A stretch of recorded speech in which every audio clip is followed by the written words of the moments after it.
My name is Robin Muir, and on behalf of the League of Women Voters of Kitsap, I want to welcome you to this evening's dialogue with Senator Christine Rolfes. This webinar will be recorded and will be accessible through our website at lwv-kitsap.org. Pardon me.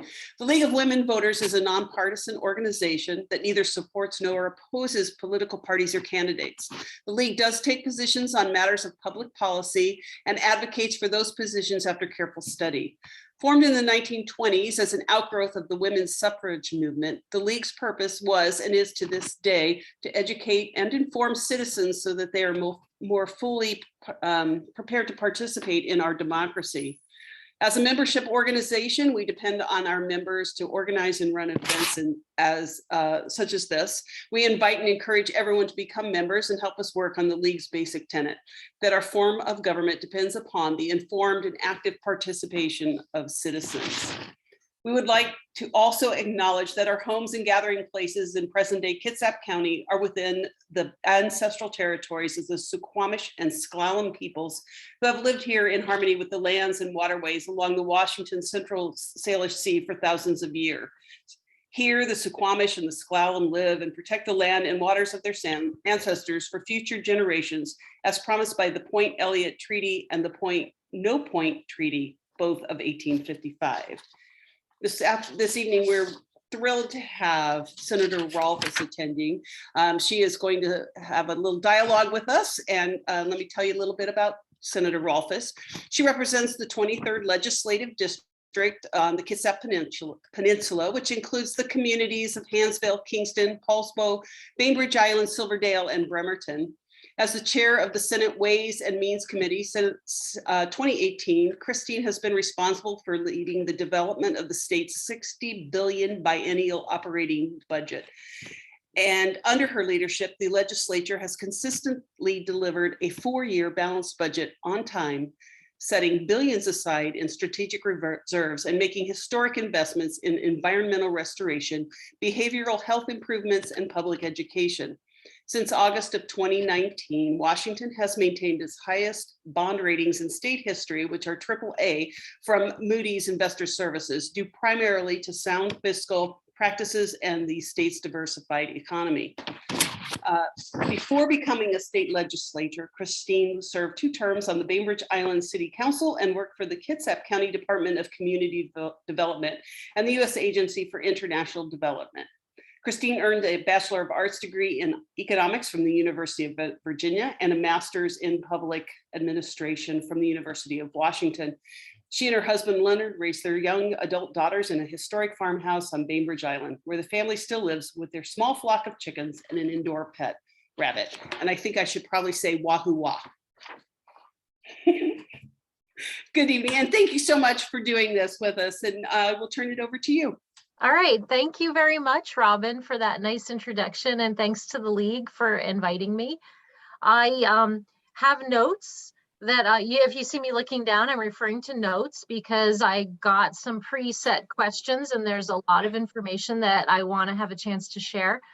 What I wanted to do was go through a slideshow, kind of a PowerPoint presentation that I put together for both the North Kitsap Paulsbo Rotary and the Silverdale Chamber of Commerce, just to give a kind of a starting point. It's about 10 slides, but a starting point for State Government 101, the health of the state, and then what some of the big initiatives were, some of the big solutions and opportunities that came out of the last legislative session. So if I can start with that, and then we can take questions. Okay, so I'm going to share my screen and let's see how this goes.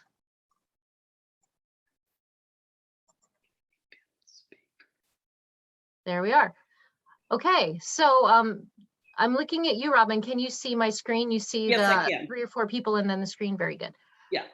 Okay, so I have been the state senator for the 23rd Legislative District since 2012, mid-2011, but elected in 2012.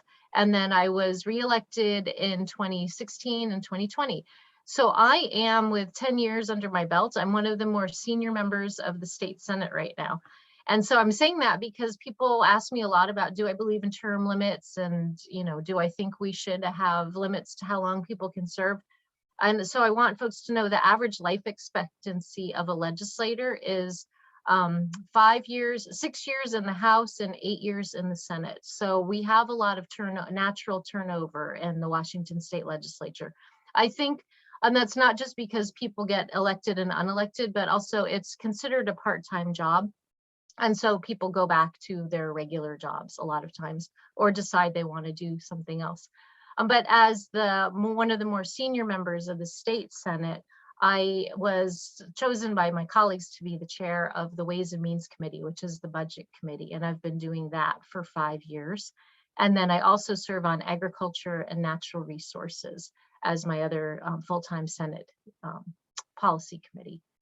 So what I wanted to do today was just give you a sense of session highlights.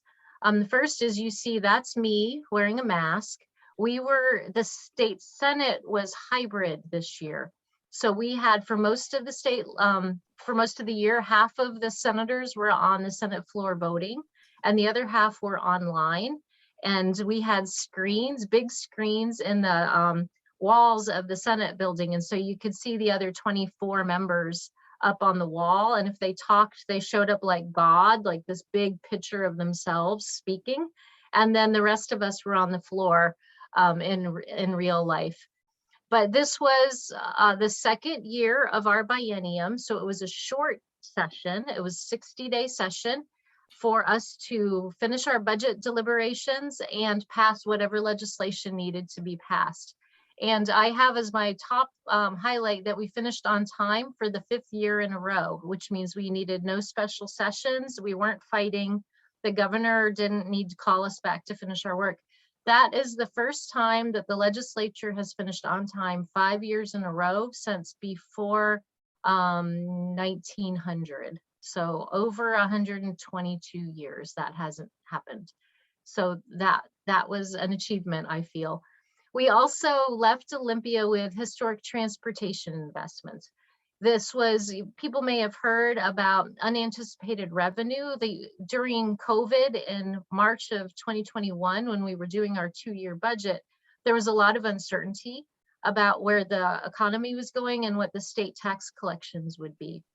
And so we received about $5 billion more than we had planned for a year ago. What we decided to do with that primarily was invest about $2 billion of that unanticipated revenue back into the transportation budget. And I'll talk a little bit more about that. But we were able to put together a 16-year transportation investment package with the operating budget revenue that we invested and federal infrastructure funding. We were able to put together a pretty major investment package without needing to raise gas taxes. And so that was the first time in decades that we've been able to make big transportation investments without raising gas taxes. Again, we balanced the budget with strong reserves. We are the only state in the country that does a budget over 4 years instead of 2. So every year we have to balance it over 4 years, and we left 10% of our funds in reserves for in case there's a rainy day, unexpected pandemic costs, etc. We made big investments in support for schools and early learning because we know COVID's been rough on the kids, and we want to make sure that the schools have the resources they need to lift all the kids back up from the learning losses and the kind of trauma that a lot of them have been undergoing. We also made really big investments in affordable housing and homelessness, and I'll talk a little bit more about that. But the operating budget put over $600 million into our capital budget for housing and homeless shelter costs. And that's something the operating budget doesn't normally do, but we sent cash over rather than using bonds to make housing investments. And then we had, under Governor Inslee's leadership, we did some major improvements in salmon habitat restoration and trying to bring back our salmon runs and climate. And then small business support was another place that we really put emphasis. So COVID was really tough, especially on the smallest businesses. So we passed some pretty significant legislation to boost the small business communities throughout the state. And I'll talk a little bit more about that as well. So those were some of the highlights. The good news is even today, we're sitting in a very strong place in the state of Washington. We, of course, have the high gas prices and the inflation that people are concerned about, supply chain stresses that people are concerned about, rightly so. But still, our state has one of the strongest economies and most diverse economies in the country. We were able to maintain our AAA bond rating. So each of the bond rating agencies gave us their highest government rating. I'm very proud of that. That just started over the last few years. So this is a big achievement for us. We made strategic tax cuts, and I know there'll be some questions about cutting taxes. What we decided to do was provide tax cuts where we thought the investments in the economy would be an outcome. So for example, we cut taxes for the smallest businesses bringing in 125,000 or less won't need to pay B&O taxes. So any business bringing in 250,000 or less will see significant state tax cuts. So many won't need to file at all. We invested in solar companies that provide the equipment or the manufacturing of solar power and all other renewable energy.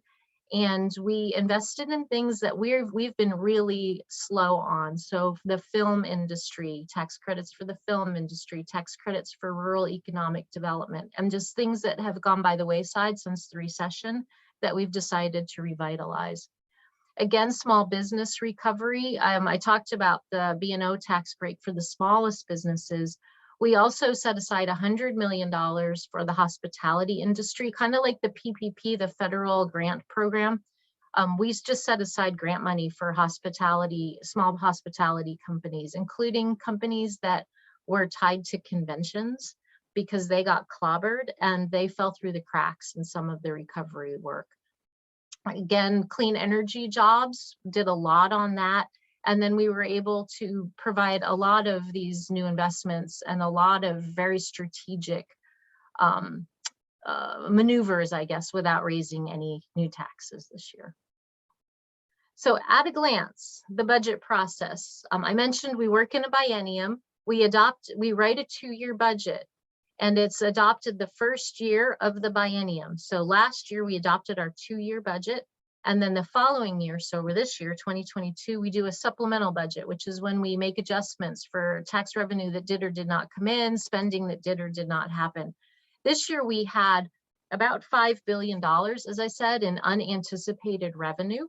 And then we had an additional savings from state agencies that weren't able to spend the money that we had allotted them in 2021.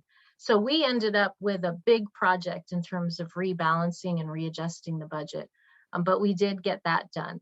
The way that the process starts is in September, all of the agencies submit their budget requests to the governor, and then the governor writes a budget and releases that to the public and the legislature, usually in early December.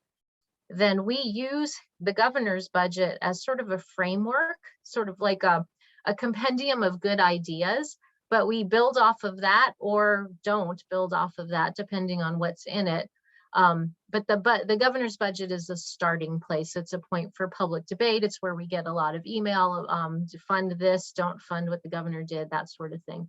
Then we spend January and March holding hearings on the governor's budget, get all that public feedback, and then we release our own budget proposals separately, the House and the Senate, usually in February. And then we will finally adopt the budget before we adjourn at the end of our legislative session. And then the governor has 30 days after that to review it, veto things, and eventually sign the budget. So that's the budget process at a glance. Most of the budget work happens between December and March. After the governor's budget is released and then after the public hearings are held. In transportation, as I said, we put together a 16-year transportation package. This is the first time that I've been in the legislature that we fully funded what the Ferry system said it would need over the next 16 years. So fully funding the salaries of the labor, the employees that we need to run the boats, and then money to replace 4 boats moving forward. So just kind of upgrading the aging fleet.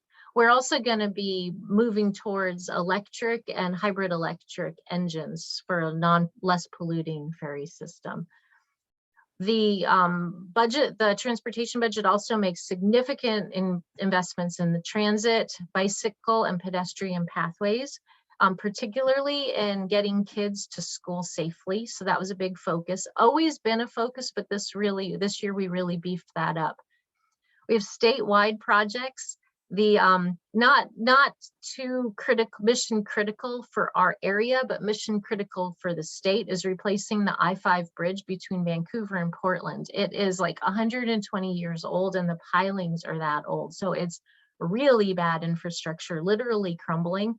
And we were able to finally put the funding into that we're going to get that project off the ground, so to speak. And then a number of other really big projects that have just been in the backlog for a long time. We also passed proposal and funding for all transit services to allow youth to ride for free. And so the state will be partnering with transit agencies throughout the region to make sure that kids under 18 get free rides, especially, and that includes on the ferry. So that's going to really help a lot of families. In terms of fish passage, people may not know, we have been under a settlement agreement with the treaty tribes of the state for the last, I'm going to say, half a dozen years. Our road, the culverts on our state highways block the salmon journey. And so we are obligated to fix culverts throughout the state. So we fully funded that lawsuit to get the culverts replaced so that the water can flow freely, the fish can come through. And also we're making them into wildlife corridors. So we'll hopefully have less death and destruction on the roadways in terms of fish, in terms of deer and possums and all the critters that we see along the sides of the road. And then again, no gas tax increase. For Kitsap County specifically, we put in $25 million to fix up the Warren Avenue Bridge to make it safer for people bicycling and walking across that bridge. We have a significant amount of money in this package for the design and engineering for the Gorst clogging up, like unclogging the Gorst corridor. We don't have enough money to fix it, but we have enough money to really get going on it and then work with the federal government, hopefully for some support there. We passed toll relief for the Tacoma Narrows Bridge. And what we're hoping to see is about a 75-cent reduction in tolls, which doesn't sound like a lot of money, but the tolls are supposed to be in place through 2030.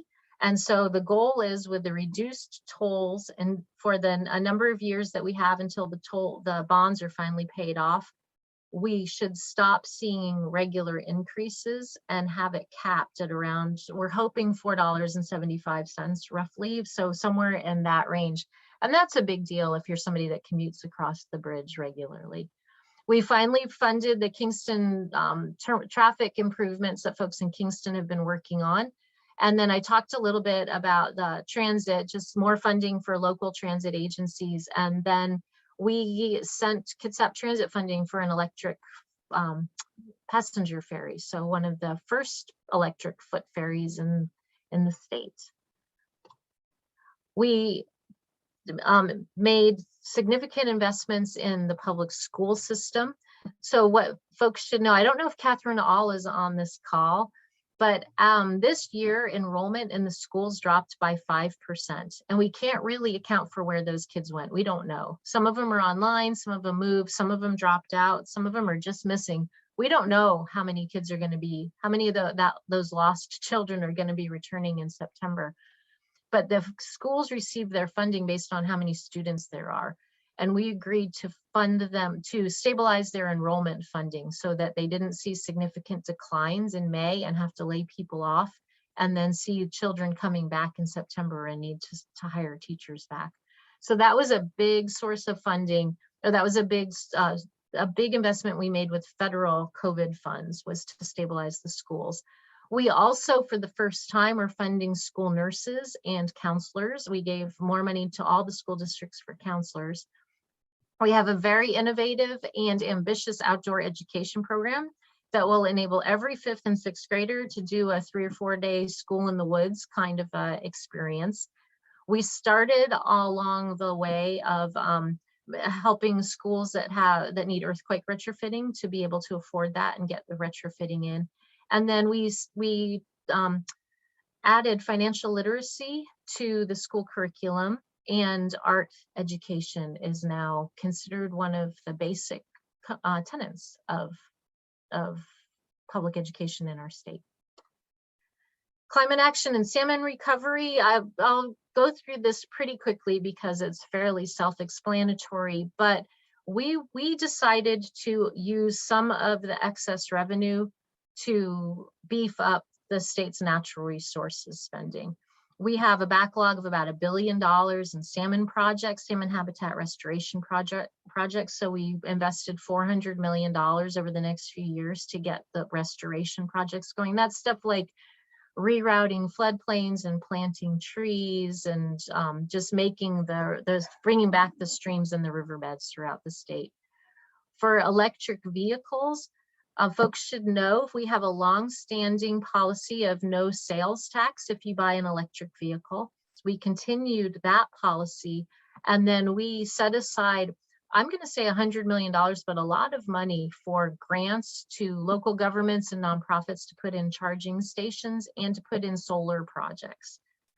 We have an innovative kelp and eelgrass program that really looking at what's under the waters of Puget Sound and looking at whether we can restore those ecosystems. And with that is more funding for local governments to get rid of some of the boats that we see floating around. This was a big issue in Poulsbo earlier this year. Just people abandon their boats and expect somebody else to clean it up, and the boats get stuck, and all the different local governments say, that's not my problem. So the state traditionally has paid to remove them, and we added a significant funding to that. And then again, open space and public lands. We are an aggressive state on conserving lands for recreation, and we continued that. Been a lot of talk about police reform and public safety.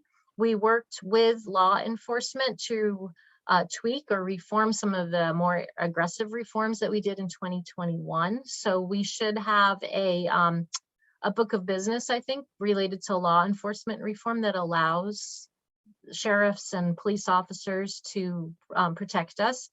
The one place that we did not change was a law that we put in place in 2021 that prohibits most cases of the vehicle pursuit. So what you see on TV, where you see the police cars racing down the highways and cars piling up and all of that, the legislature last year said that's not safe. And so there's much more restrictions on when those vehicle pursuits can happen. They can still happen, but much more restricted. We passed some gun safety measures, notably a restriction on the sales of high capacity magazines. People that own them can still own them, but within the next couple of years, they should not be sold here anymore. And then we funded a court backlog, which in my opinion is a big reason that we are seeing more crime. During COVID, the courts were closed and or working really slowly. The jails were empty and or people were not being booked because they didn't want to expose people to COVID. And so we have a big backlog of criminal court cases that needs to get resolved. Housing and homelessness, another big issue that we see in Kitsap County, and certainly it's a big problem for that most of us can see in Seattle. We continued with improvements there. And I'm going to say over the last 3 years, the legislature has invested more than probably we've invested in decades. And you're just starting to see the results of that. So I'm happy to talk more about that, but we're seeing what we call rapid acquisition housing, like hotels and motels that are being purchased for shelters. Pendleton Place in Bremerton is being built. That should right now, I think in May it's opening, should be housing about 72 people who are at risk of being homeless or currently without homes in the county. So that's 72 people. That's a lot of people. We're just starting to see the results of the investments that we've been making turning up. Healthy communities, again, affordable health care is a huge problem. It continues to be a huge problem. And we are continuing to try to address needs as they arise. Most notably, we passed a law and associated funding to cap the price of insulin at $35 a month, which I think will be a big help to a lot of people. And again, improving access to primary care, so pediatricians and general care providers, and continuing to make inroads in our state's woefully unfunded behavioral health system, including improvements to children's mental health. And I think this is one of my, this is my last slide. This is where Representative Hansen and Simmons and I were able to make specific investments in our communities. So in the 23rd Legislative District. So I guess I've already talked about Pendleton Place. That was not something in this year's budget. It was over the last couple of years, but the state put some resources into that. We are continually helping Illahee Preserve advocates with purchasing land for that forest reserve in East Bremerton. Rotary Morrow Community Park, we put a little bit of money into park development in Poulsbo for the small housing development for families that are victims of domestic violence. Kitsap Humane Society, the state is a big partner in a low-income veterinarian clinic that they are starting up so that everybody can afford to take care of their pets. Port Gamble Forest, again, we're continuing to make inroads, so to speak, on protecting the forest up in the Port Gamble Bay area, where we supported a homeless day center in Bremerton, which is the concept, I need to call. It's a concept that it's providing a place for people to be during the day, for people to take showers, to do their laundry, to get social services help. West Sound Skills Center is the vocational and technical training center for all the high schools in the region, from Bainbridge to North Kitsap down to Gig Harbor and Belfair. It's located in Bremerton, and the facility is woefully in need of remodeling. So we're funding phase 1 of their remodel so they can upgrade their equipment and continue to take care of students and provide those specialized classes. And then we continue to support dental care for underserved people through the Peninsula Community Health Clinic and expansions that they're doing. And that is my highlight for you of what we did this session. So I'm going to stop the sharing. There's one more slide, but my thing is not moving. So I'm going to just stop sharing. And we can go to questions, Robin, if that works for you. That is perfect. Thank you much. I'd like to plug Artis Morrow, who is one of our members, who is the force, I think, behind Morrow Rotary Park. She is one incredible lady. So thank you for funding that for our dear friend. Oh, yeah, she's a great advocate. I also want to say, Robin, if I can, before I take questions, I should have said at the beginning that I wanted to thank Jennifer Smolin and Lily O'Doherty, who are my staff, and they are participants here and can also, I may throw them a lifeline if I need help with questions. Yeah, right. You can have a lifeline and a phone a friend and something else, right? A poll the audience. So I would start with, what do you see as the 3 most significant issues facing Washington State in the near term? I saw that question ahead of time. You know, the 3 that anybody could pick 3, right? And there's probably hard to like narrow it down. But I think the 3 kind of big fundamental issues are inflation and supply chain shortages, and how that's all linked to what's going on in the Ukraine and Europe. So kind of, I think number 1 is the global and national economic issue. The second big issue that I think is a big issue is climate change and the impacts of climate I'm going to say catastrophes, but the impacts that we see in our state regularly. So whether that's wildfires or floods or drought, I see that as the second big issue. And then the third one, which, I mean, it's hard to pick between like homelessness and healthcare and schools and all of that. But I think one of the issues that we're not paying as much attention to as we should be right now is the learning loss that's happened in the schools from the kids missing a year or two of good quality education, and how we're not just how are we going to make up for that learning loss, but what is the impact of that on the state and on those families over the next decade or 2 decades. So that is a big issue that I think we haven't really tackled very comprehensively. We've been letting the schools figure it out, but I think it's going to be a bigger issue for us to take a look at.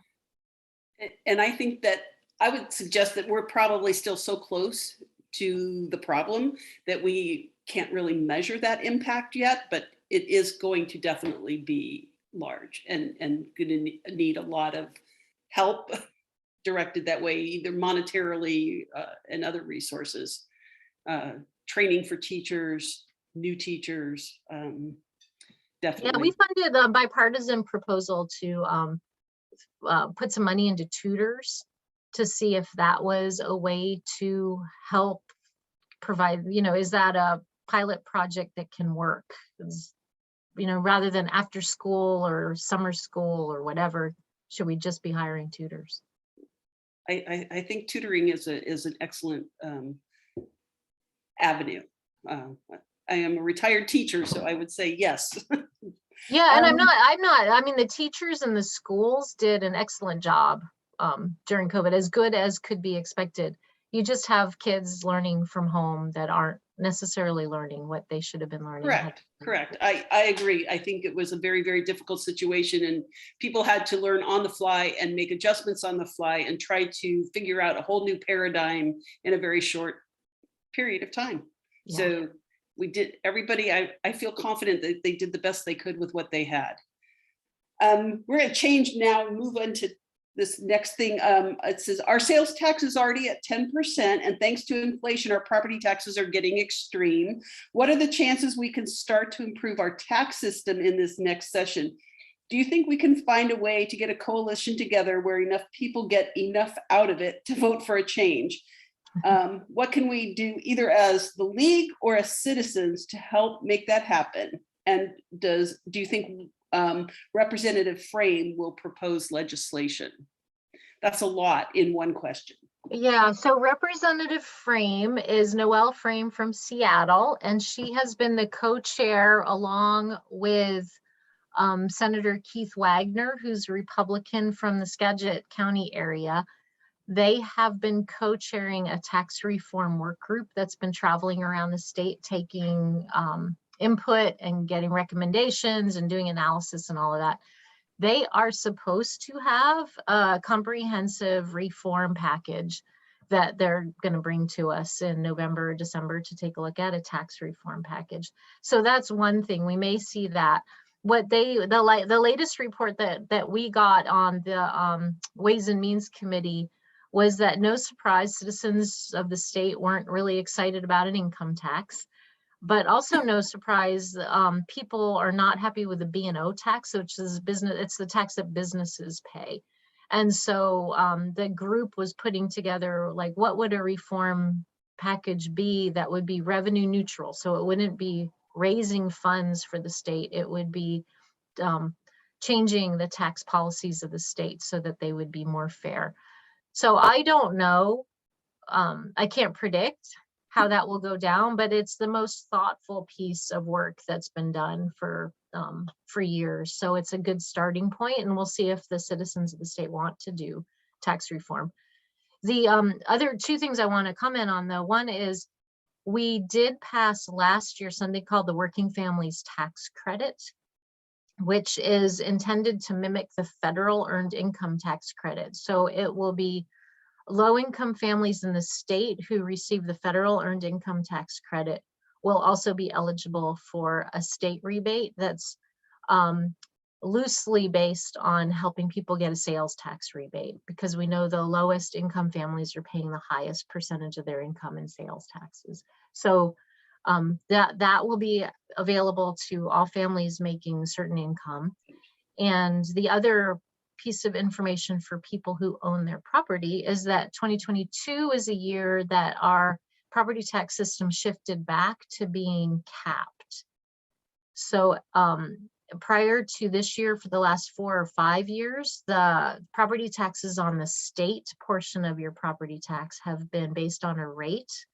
So as your property value went up to, went up from, let's say, $1 million to $2 million, your tax rate stayed the same, but your taxes went up a lot.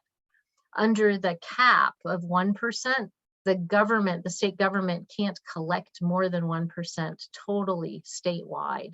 So people won't see these huge, and people shouldn't be seeing huge increases the way that we have been. Things should be much more steady. Some people's taxes will still go up, some people's will go down, but the increases shouldn't be so jolting. Awesome. Next question is the median income in Kitsap County for 2020, according to the Federal Reserve Bank, was around $77,000. And that was down from about $79,600 in 2019. And the median price of a home has shot up to $550,000 in the last couple of years. It takes a salary of about $82,000 to afford that median priced housing. So our median income is not enough to afford the median priced house. And of course, you'd also have to have, $110,000 lying around to put down as a down payment. Are there any steps that can be taken to kind of ameliorate this situation and help our people in our county that are going to find themselves having a hard time finding housing? Yeah, I mean, this is the question of the day, right? And it's not just a problem in Kitsap County or Washington. It's a problem across America. I was just in Tucson, and that's always been an affordable city, yes. And they're having the same discussions there. The what I will say is that supply, of course, is part of this. So when there's more demand than supply, the prices go up and everything's more expensive.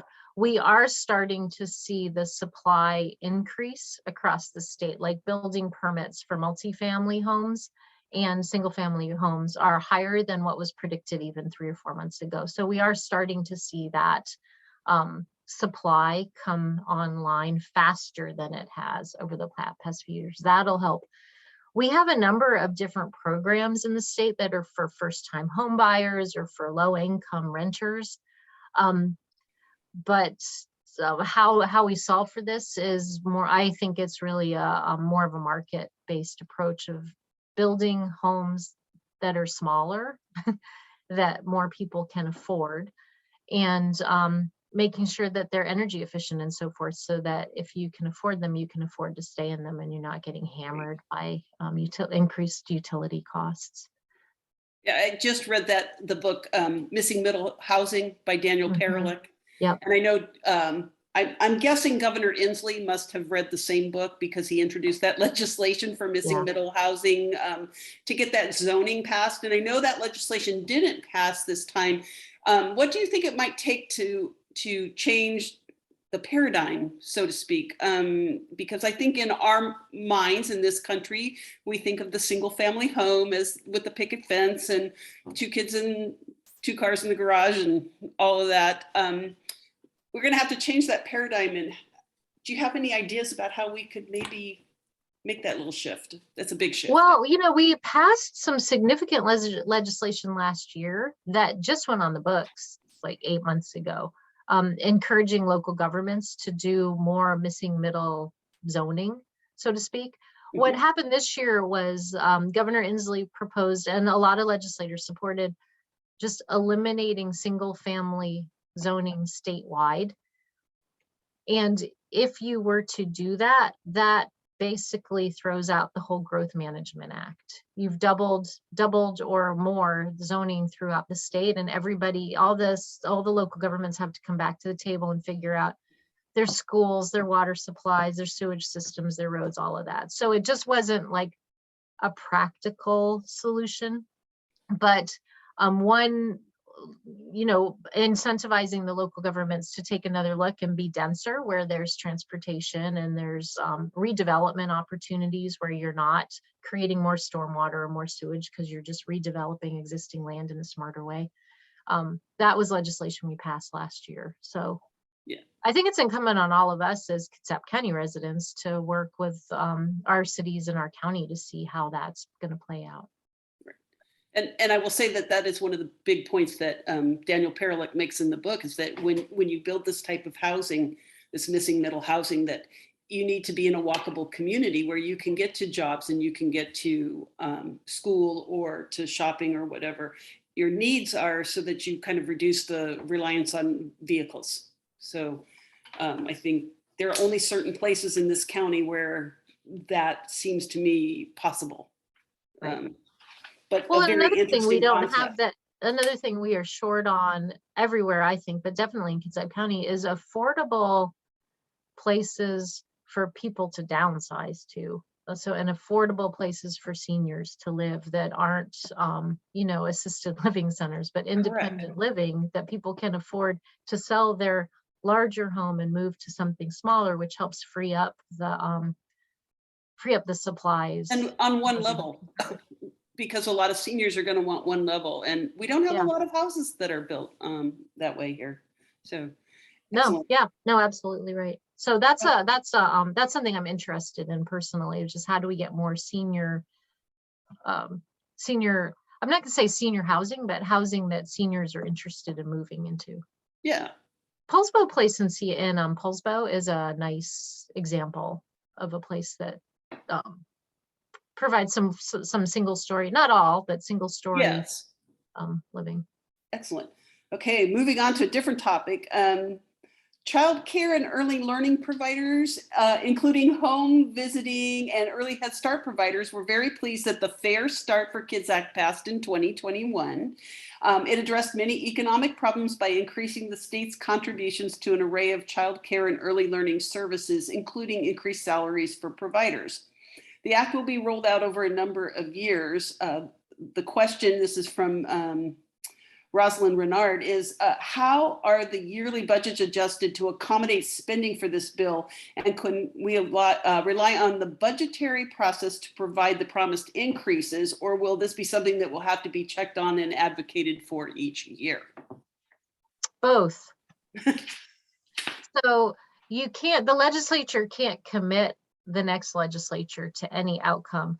But what we did with the Fair Start Act, which was the really a big enhancement in child care subsidies for low-income families and early learning opportunities. One of the things that we did was it's a 6 to 8 year phase in, because you just can't create all those child care centers in a year. So it's a very practical phase in. And as I said earlier in my introductory remarks, we're the only state in the country that does a 4-year budgeting process. So we budgeted it appropriately to phase it in over the 4 years.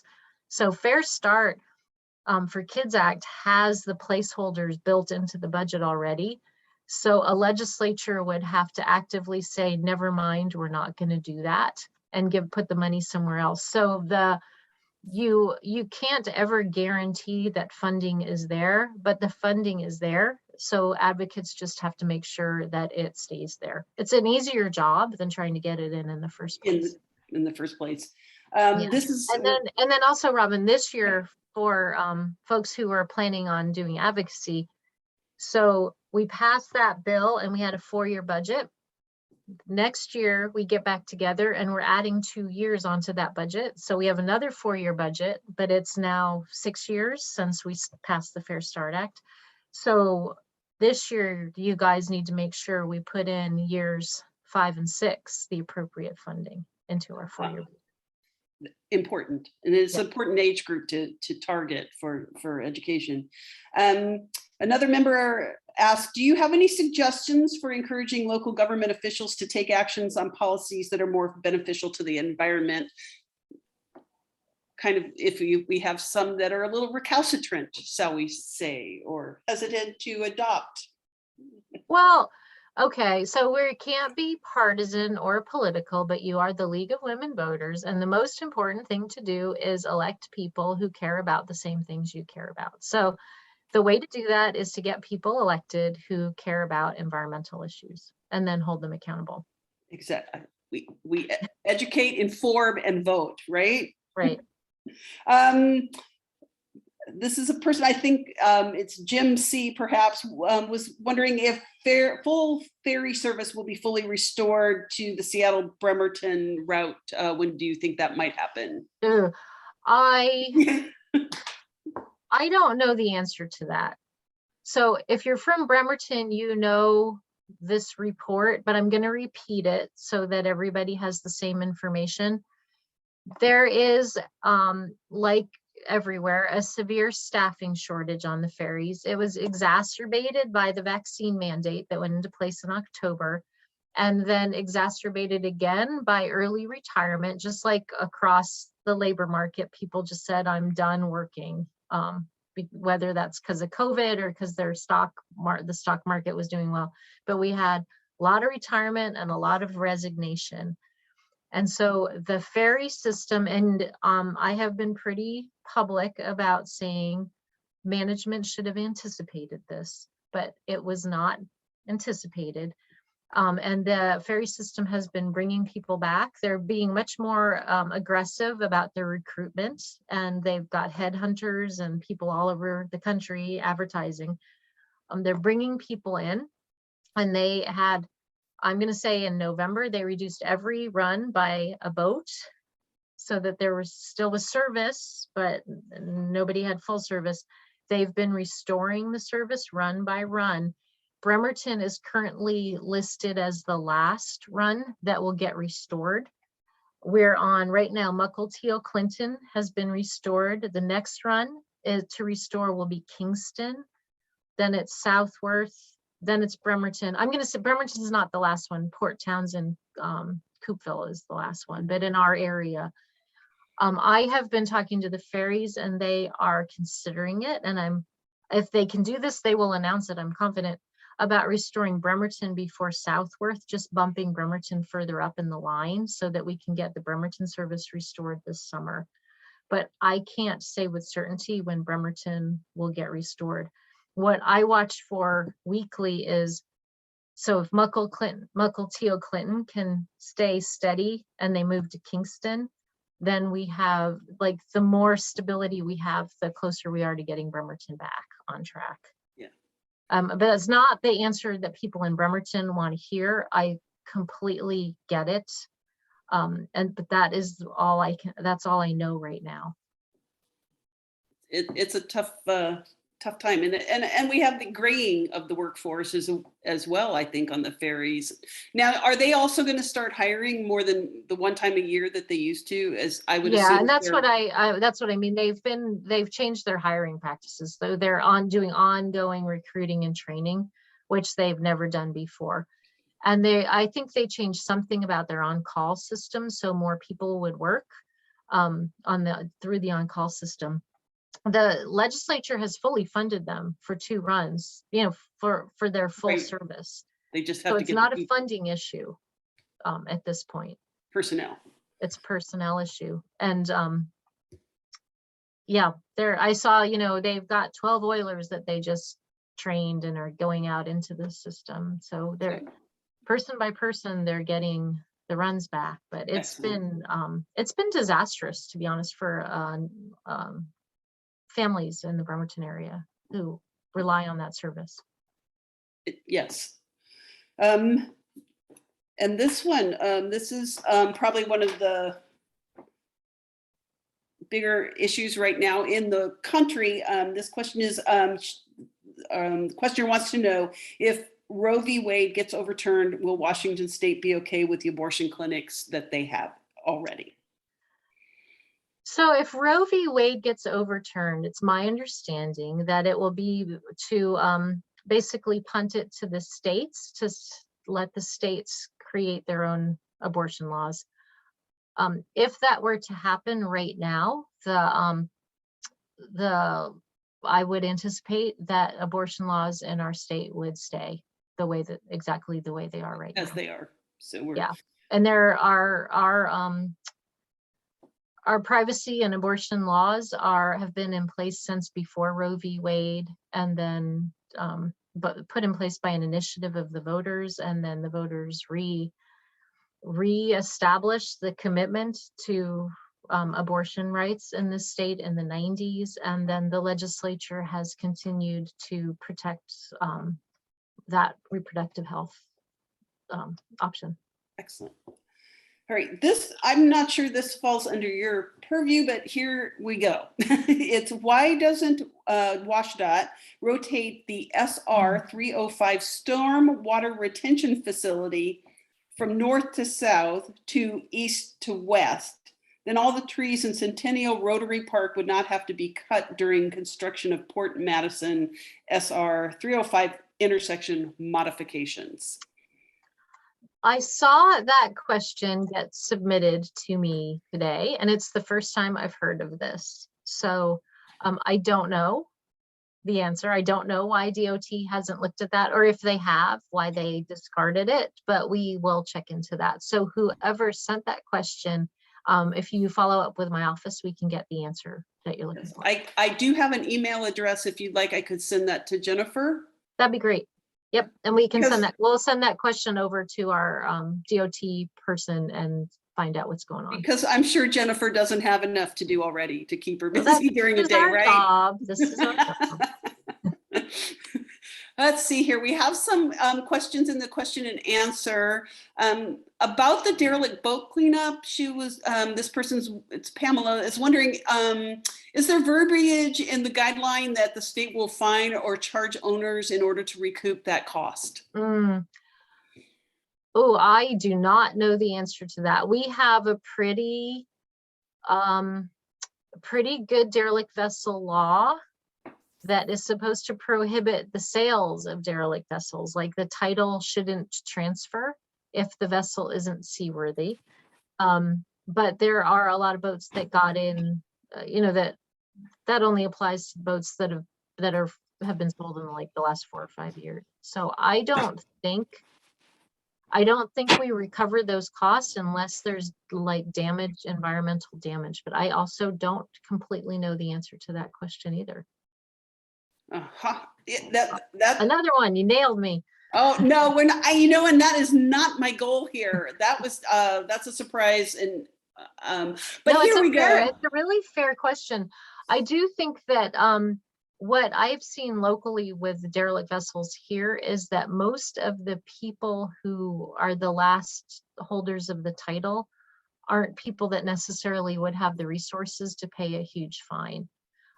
But I would like to look into that anyway and see what. Yeah, it seems somewhat fair, but of course, like you said, if they don't have the resources, you're beating the dead horse. So here's a thank you for the support for healthcare for children and for healthcare for mental health and for all. So it's much needed, and we all need those little pats on the back, and also a yay for West Sound Skills Center. Oh, yes. Very smart move these days when that skill set is in such high need. So excellent there.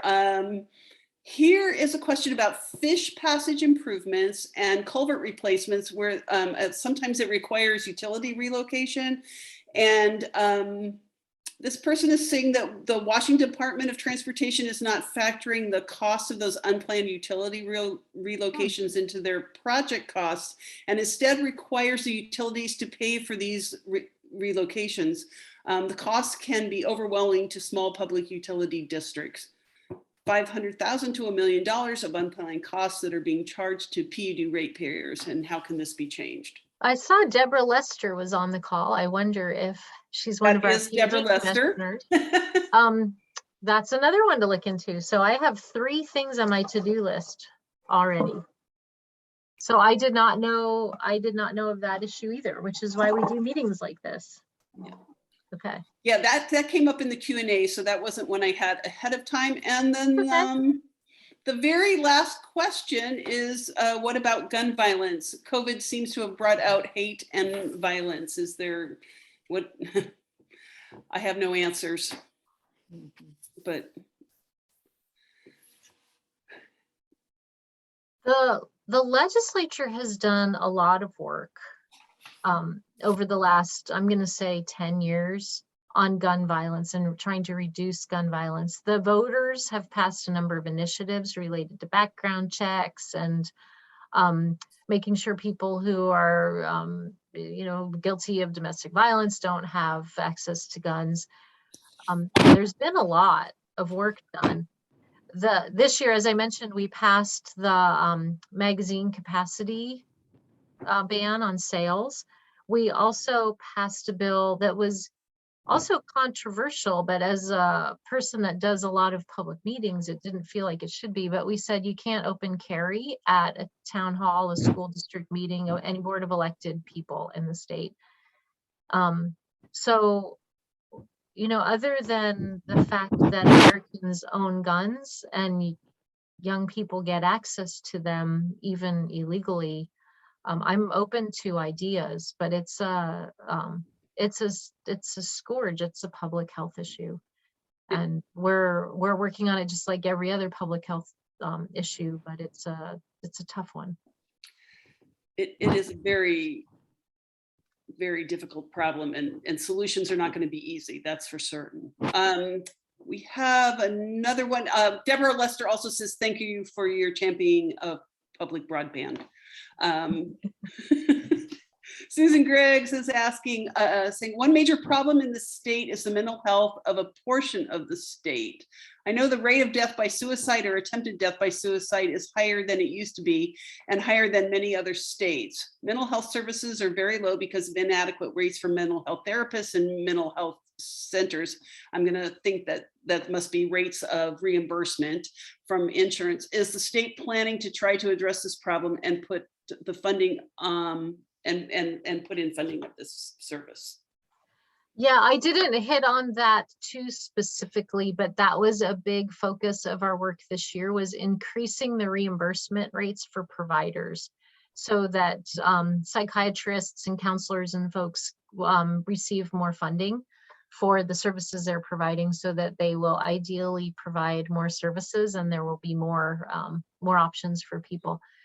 Specifically, we did some very targeted rate increases, reimbursement rate increases for providers and public health and public mental health for the workforce. So those rate increases were supposed to be translated into salary increases for staff.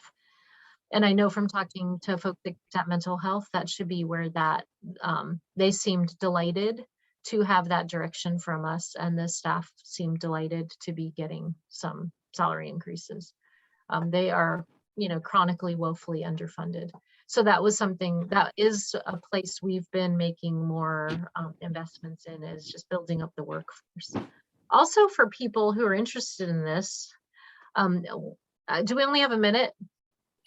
We can go over, it's all right. Okay, I'll be quick on this one.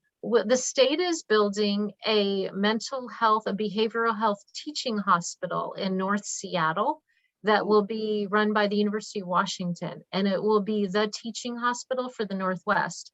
So I don't remember exactly when that opens, but it's in the next few years. We're building it right now, and they're creating the infrastructure to get it staffed up. So when that happens, not only will we have more hospital beds for people who are suffering from mental health illness, but we will also be in a position of training people to go out into the bigger world and take care of behavioral health issues. So I think that'll really build on itself. Unfortunately, it's not teaching about children's behavioral health. It's adult. So that children's health is something we still need to work on it. Yeah. But finding providers, I think, is a big issue, and there just aren't people coming in the pipeline. So to have a new school would be a huge coup. Yeah, we have loan relief for people too, for people going into children's behavioral health. So excellent. People should get free education if they pull that off. That's terrific. Well, we've made it right to the 8 o'clock 1 hour mark. Thank you so very much. You constantly amaze me with the amount of stuff you can recall and keep in your head. Every time I hear you speak, I'm madly impressed, I have to say, by what you can remember. Thanks so much, and for helping us to know what's going on, because it's critically important for all of us. I hope you have a good evening. Thank you, Robin. And can we just conclude with, can I just say, please email questions to me, Jennifer, and Lily, and we will get back to you as quickly as we can. Yes, and I'll see if I can't do a copy and paste and send them to Jennifer.